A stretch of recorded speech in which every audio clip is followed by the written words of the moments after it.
My dear friends, good evening. This is our 30th day.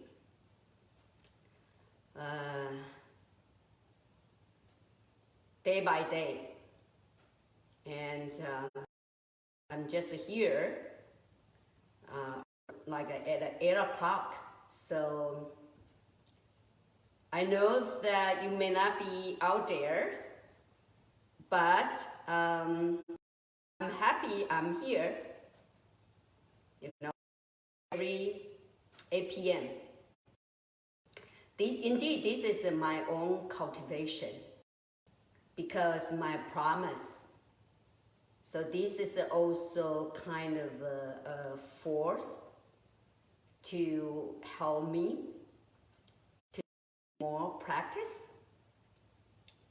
And I believe that, these quarantine retreats, we can keep at least for 50 days. And not only from like 8 to 10, I have been doing this, but also start from 8 to 9. I've been doing this English meditation, but 10 to 11 here, and 9 in Asian it's morning. So I have the Chinese section. So I feel much better that I'm working. Today we were kind of reviewed what we have been doing, about the meditation, and I really like you to send me more questions. If you have questions about meditation, I would love to share with you. And I really don't know how effect for you, this kind of online meditation.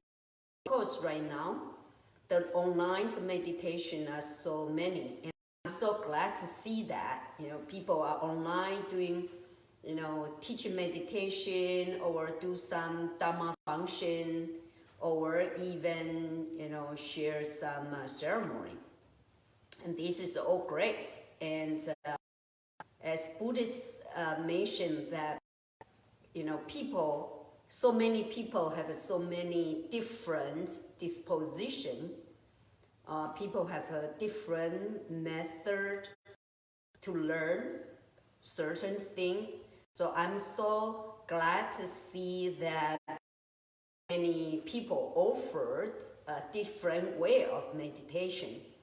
And what I'm doing is, I'm just doing the way I feel more comfortable to do it. And as I mentioned, that all this practice, the knowledge or the information I give to you, mainly from the Tian Tai, by the master from 6th century in China. And there was a really, vast, material about the meditation, even have a much more advanced the meditation. So maybe some other time you can come to here, East Sangha, East over. Then we can have a more advanced class. But online, I think that it's good for beginner and kind of lay out the foundation for meditation. And my own experience, it's started from a novice, and to be trained, I also get a great benefit from going class meditation, and also there's the method, like a visualization, you know, a mantra, all kinds of different methods about meditation. You know, I learned from the text and then try by myself. And, you know, sometimes are lots of fun, you know, like in your body, you have a different experience.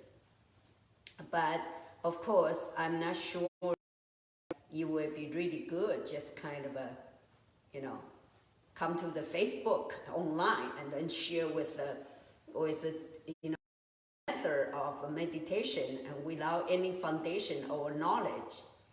So, okay, so today, again, always a review about, you know, the and concentration, okay?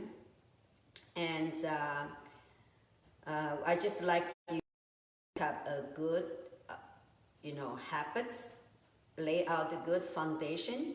And someone sent me an email, say, oh, you know, I think that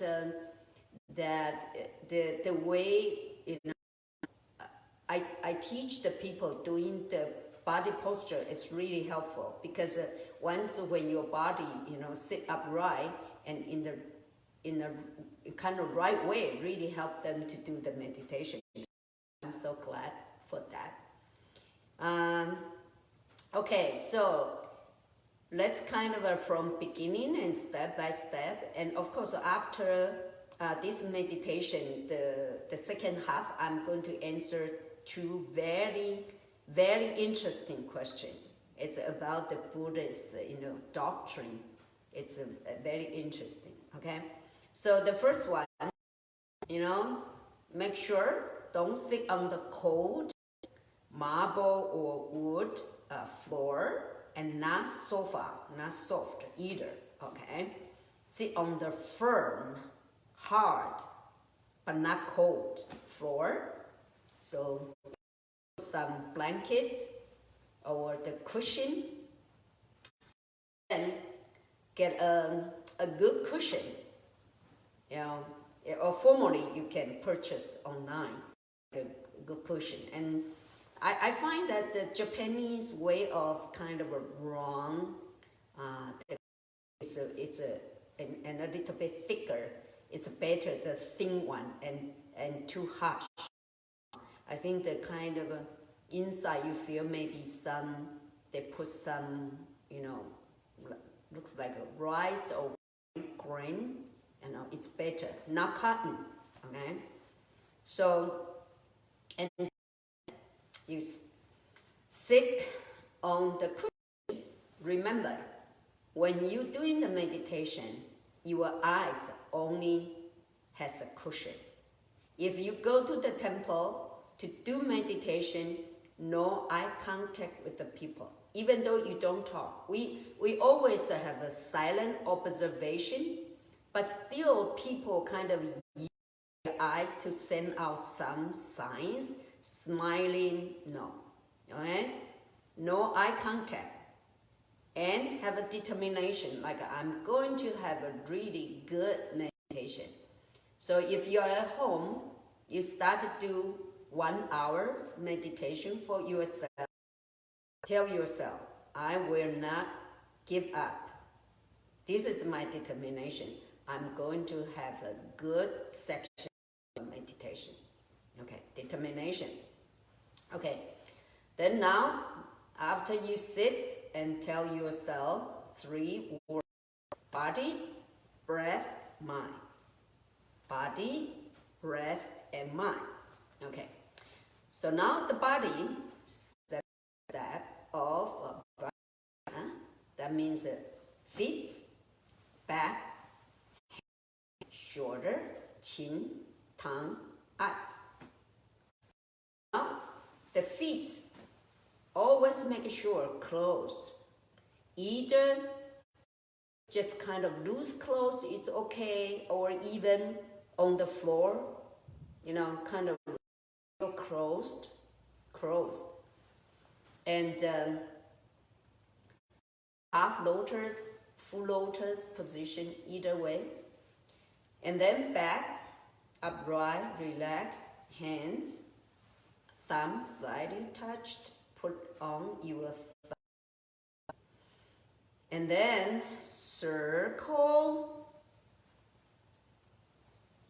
clockwise, counterclockwise.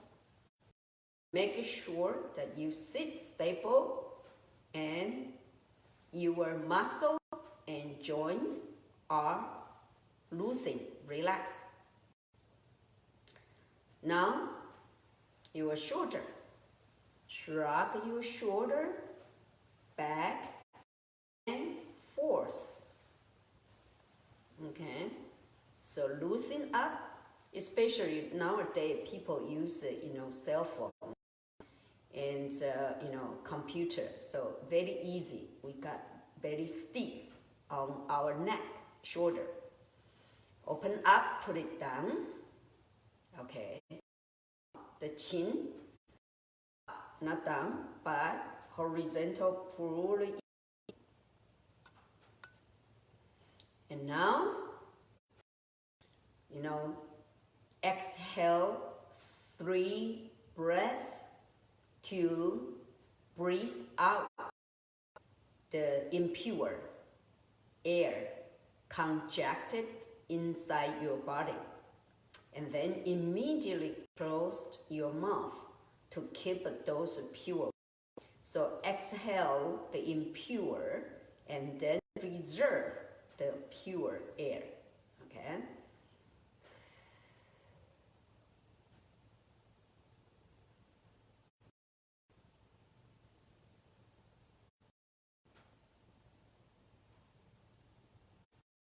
Close your mouth. And then put the tip of your behind the upper teeth, slightly.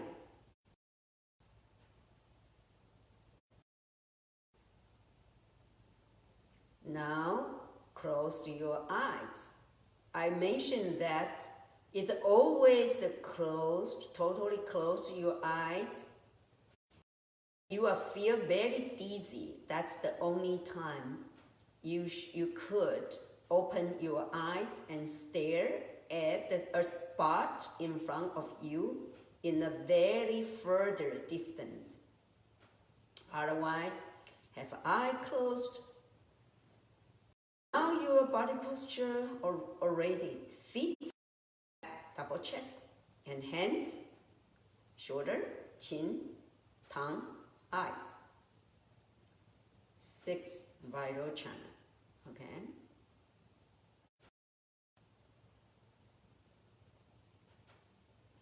Now remember the meditation hall, not just on the cushion. Now there's a meditation hall. Your body that is on your nostril. Okay? From the bridge of your nose to the 2 nostrils, this triangle is your meditation hall. So bring your mind to your meditation hall in your body. Okay? Now let's do it, the breath. Okay? Remember breath technique. Counting, following, stop. Counting, breathing in, breathing out, count 1 to 10. And after the counting, give up for shake the counting and just following your breathing. And raise the awareness, know about the air coming and the air goes out. The air is hot or the air is warm. And aware of the air full of the whole body. Excuse me.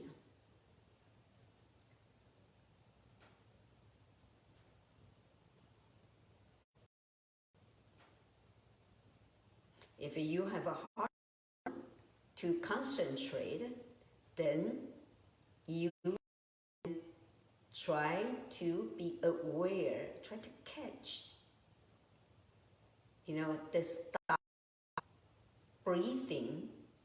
The point of stopping breathing is when you inhale and before you exhale, there's a moment even shorter than second. There's no breathing. That stillness that can help you really, really get into the concentration. If you feel your mind's very floating, of course, extra method is to bring your attention to your abdomen, abdominal breathing. That means, beneath your navel, that area is called the field of energy.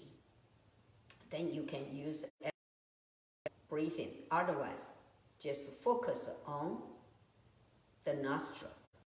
So today, let's focus on breathing. So counting and stopping. And I'm going to let you do without instruction. Okay, enjoy.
Let's begin METTA meditation.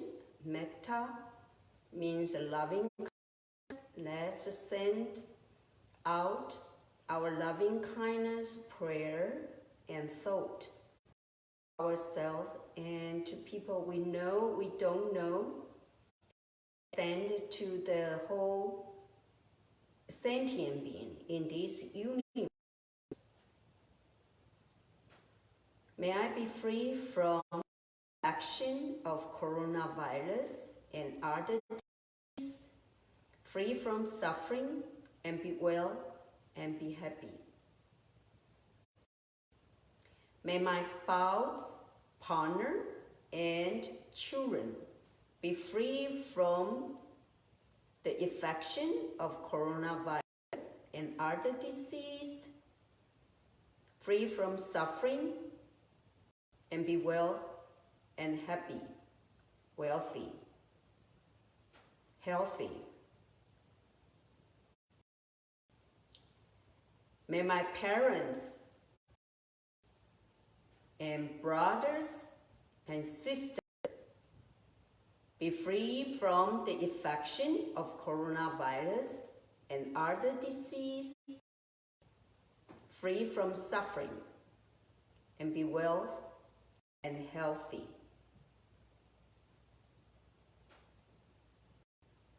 May my teachers and students be free from the infection of coronavirus,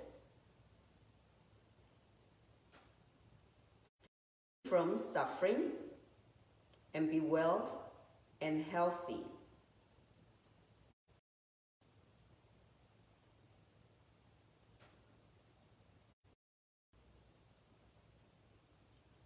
May my bosses, colleagues be free from the infection of coronavirus and other disease, free from suffering, and be well and healthy.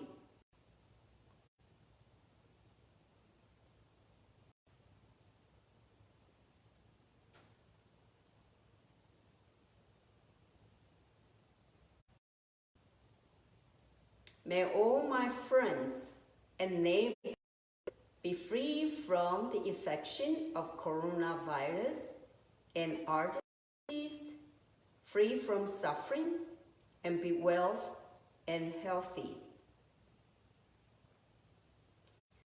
May all the people in this country be free from the infection of coronavirus, other disease, free from suffering, and be well, healthy.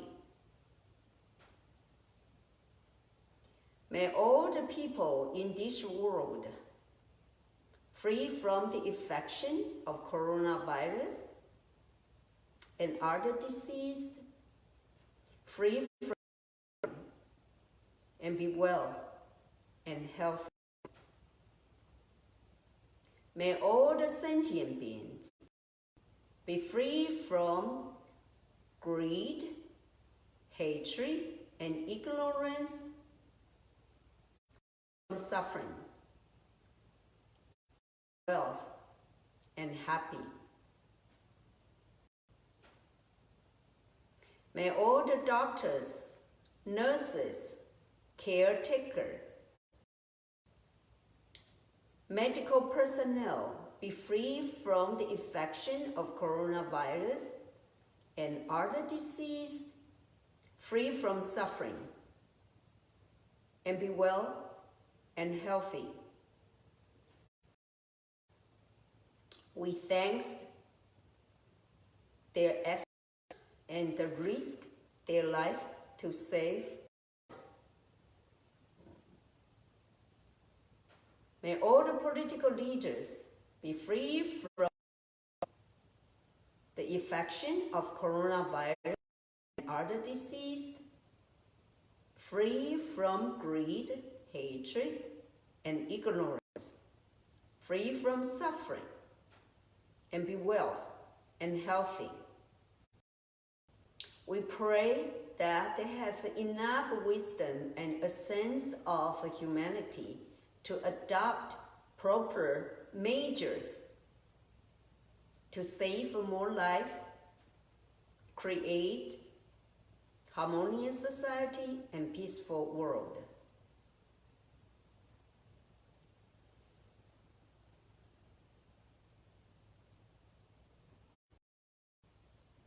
May all the people who got affected by the virus or other disease gain speedy recovery and be free from suffering and be well and healthy. May all the people who die in coronavirus and other disease will rest in peace and be reborn in a better, happier, and healthier realms.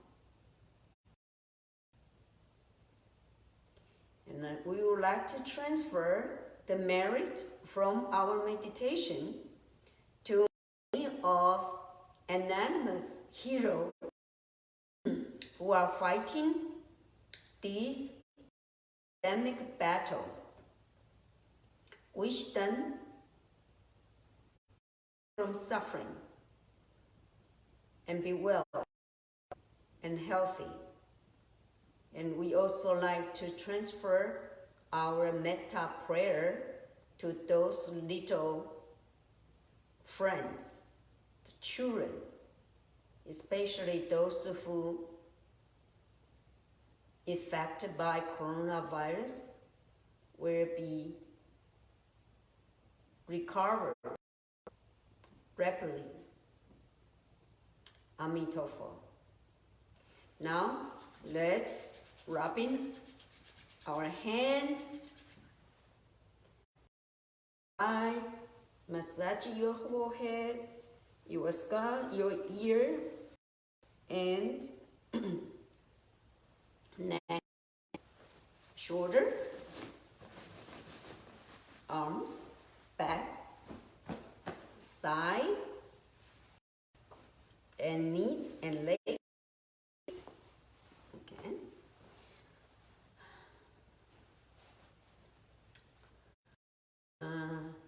Now you can tell that I leave more time to practice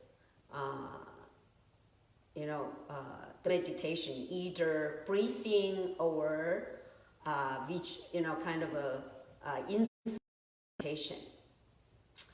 If you have quite those the detail of technique, maybe you can go back. I also have a list of a review indicate which date we kind of go in very details on that particular technique, on breathing or, the sensation inside meditation.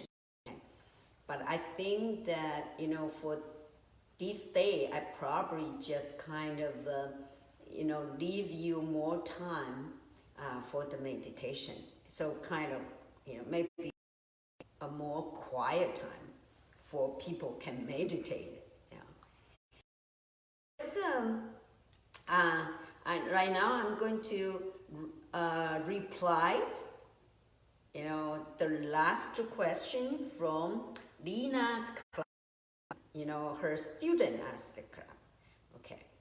So Elite asked, isn't counterintuitive to speak about things as dualistic and non-dualistic?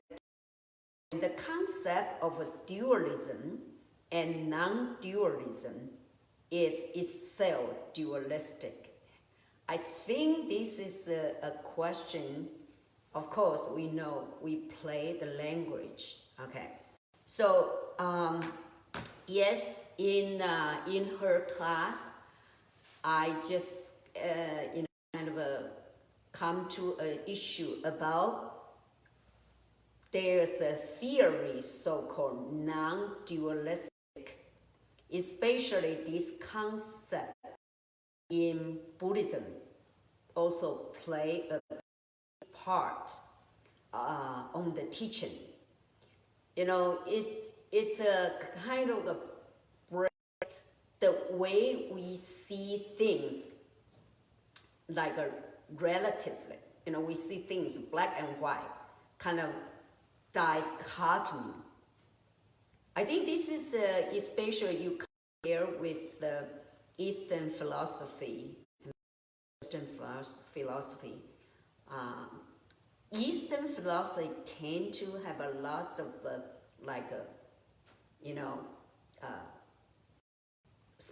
tend to be kind of talking about things more spectrum, not cut it into completely different parts. And many things mostly kind of relatively when we're talking about far and near, big and small, or short and tall, especially in the sixth patriarch platform sutra. It lists 36 pairs to mention that our mind always cut in relatively, relativity. And I mentioned that this time for the pandemic, we think that we human are, kind of great and very powerful. These tiny, microorganism, virus, kill so many people and kill a human being. So sometimes very tiny things could be also very powerful.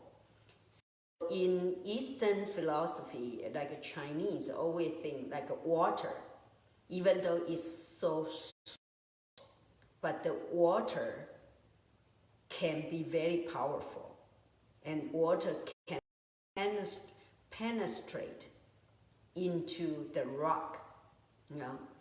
So everything sometimes we think it's right and wrong, but if you kind of from a big scope, there was no absolute, right and wrong. So this is Buddhism always talk about dualism. Sometimes things we think that is pure, and it turns out, pure, no defilement or defiled. Yes, we use all this language. Well, the first, we need to use the language in order to get to the reality. Because if we don't use the language, nobody's know what. So even when we talk about,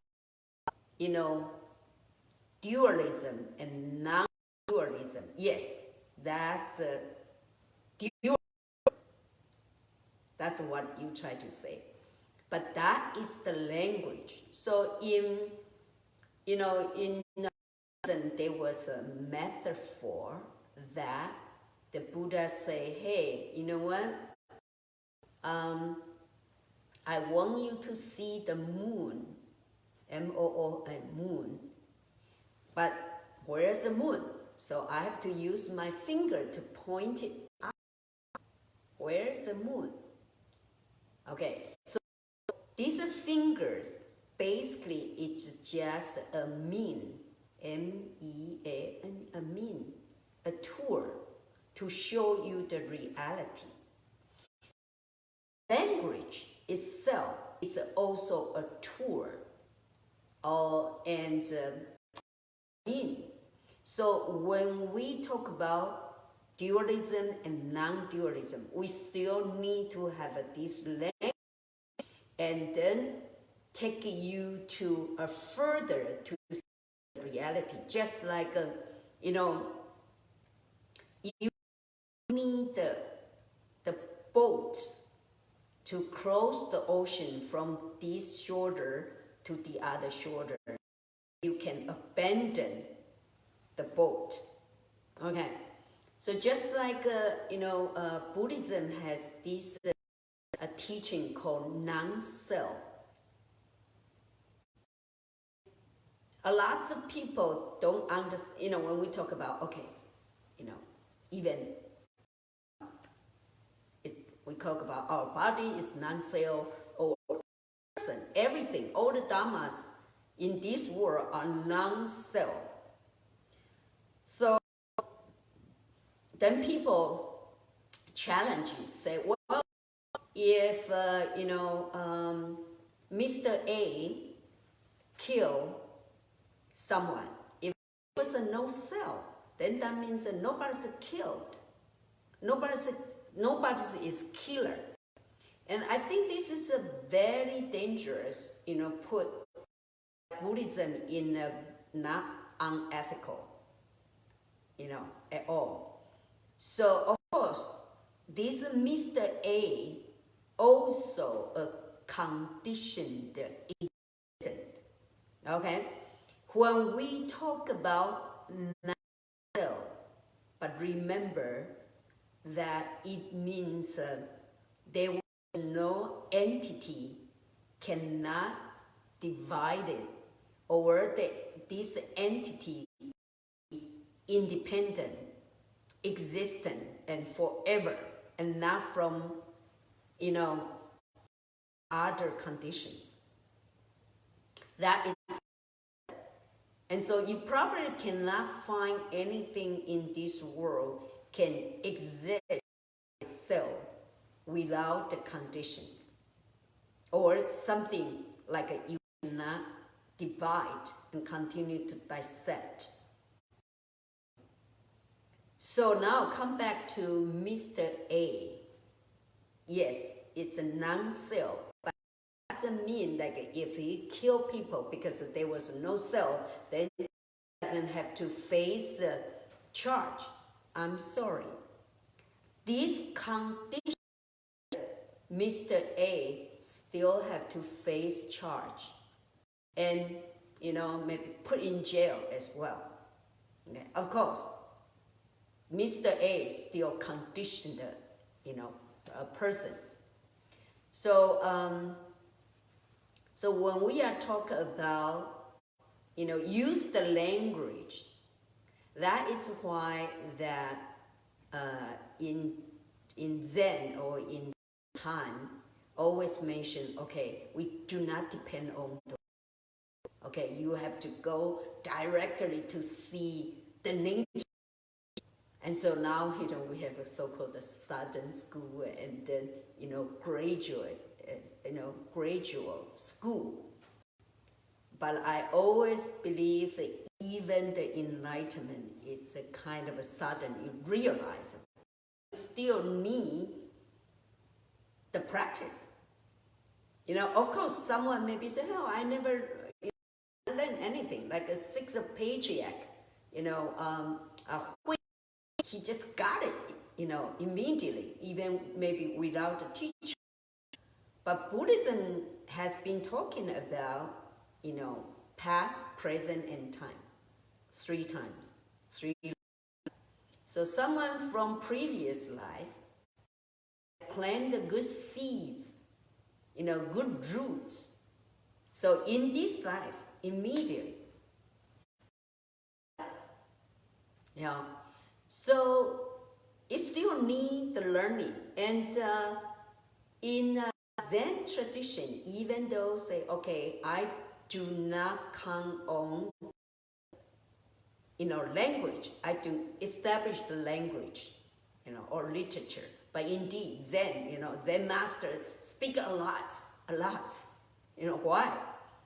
The point is, use this language to show you the truth.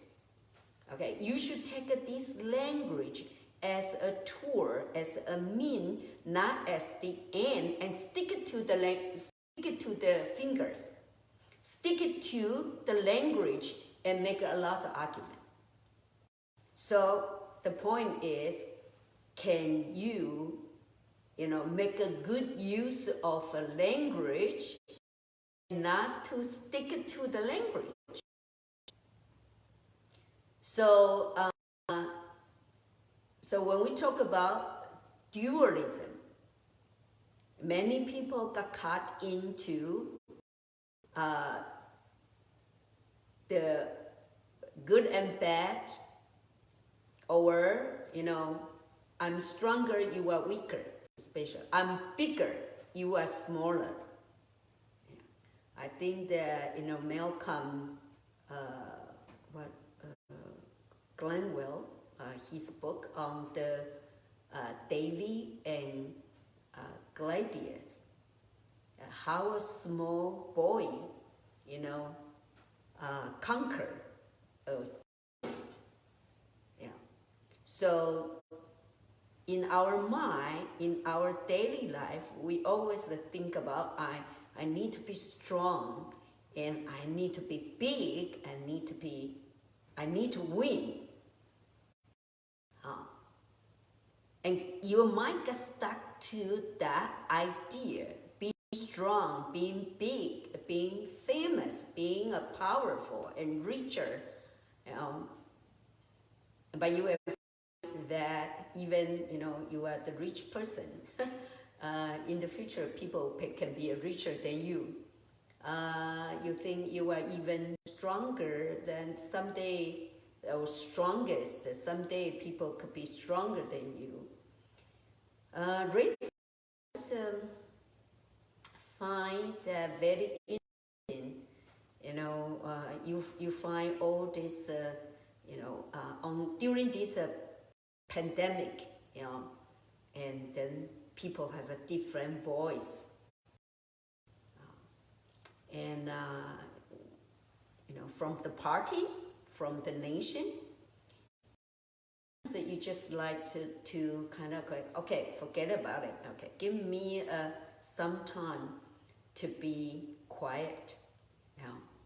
And suddenly I feel like, I know people don't like that, don't like the, this word, D-E-A-T-H, death. But you will find that the death sometimes really, kind of the history will change. Can you think about if after we die, the world is still continue, and then in the past, or if you look at the history, all the, you will pass again. So anyway, okay, so I look at this statement, I was somehow kind of a little bit conservative, because right now, during so many people die in this pandemic, I want to be very careful when I talk about death. And of course, in Buddhism, there was a practice on, contemplation on death. It's also one of the practice as well. Okay, but we are not going to get into that question here right now. Okay, the last question is, if we all Buddha nature, how do we first become so deluded? This is a sage. Okay, the question by sage. Yes, this is a kind of the question about where our defilement, our affliction that come from. If we are all originally supposed to be pure. Okay. So, Let me answer you this question from this way, that we have an idea about where it come from and where did he go. Okay. Remember, the third kind of meditation I teach you is to subdue the mind. So you observe your thought and try to figure out where the thought comes from and where is the thought goes. What is the answer? You know, I don't know where you can tell me where is the thought come from anywhere. And where is the thought, your mind goes anywhere. The problem is we have this coming and going. Okay. Secondly, that I remember when I talk about repentance, confession, repentance, I say, okay, if, you know, we are put in the dark room, no lights, no window, no gates, totally in dark, yeah? So how can you see the light? Okay, light a candle or turn on the switch, and suddenly the room, it becomes so bright, isn't it? The children will ask the parent, ask mom, where did the darkness go? You know, where did the brightness come from? As adult, we know that the brightness comes from nowhere. The darkness go nowhere. It's just the condition that changed. Okay? So now the second is think about coming from somewhere and going to somewhere. What about locality? It's always the material things. Many of the non-material things, there was no locality. That means no location or direction. Okay, third one, I want to tell you that you know, this is easier to understand, you know, because it's our daily experience. And I use this one a lot because I find it's so easy to understand it. Every morning we see sunrise, and then, you know, in the evening we see the sunset. We see there was a sun like you know, rainbow, or you know, the rainbow, and jump out from the east and sink into the west. Yes, so 6 billion people on the earth all see the same phenomena. And if you ask people will tell the truth, you know, sunrise, sunset, these are humans on the earth experience. Yeah? But now, for the science, especially from the Hubble, you know, scope, so see that, wow, you know what? The earth is indeed in this big universe, so tiny. So it's not really, the earth is the center of the universe, not at all. And so what is the reality of our experience of sunrise, sunset? You know, it's the earth cell rotation, and then, you know, circulate in the orbit, outside the sun and creates the people in this, the earth have that experience, like a sunrise or sunset. So what does it mean? This is the delusion. Where you come from? It doesn't come from anywhere. It's just because we are, we living on the earth, the way we see it. But if you immediately switch to the other, then you will see the difference. So now the conclusion is, there was a famous verses by Nagarjuna, very famous, the contemporary author. And it says, Buddhism has a teaching called no birth. Okay, no birth. We ask where it come from. It's that all the dharma, that arise from itself, nor from others, and also not from the combination arising from self combined with the others. And then you will tell me, then they were neither. Okay? And this is the true teaching of non-birth, no rising, no thinking. Yeah? It's just a different perspective. So it's amazing that, the teaching of Buddhism from, more than 2,005 years ago, that the Buddha just want to tell us, that why? As ordinary people, we have so much delusion.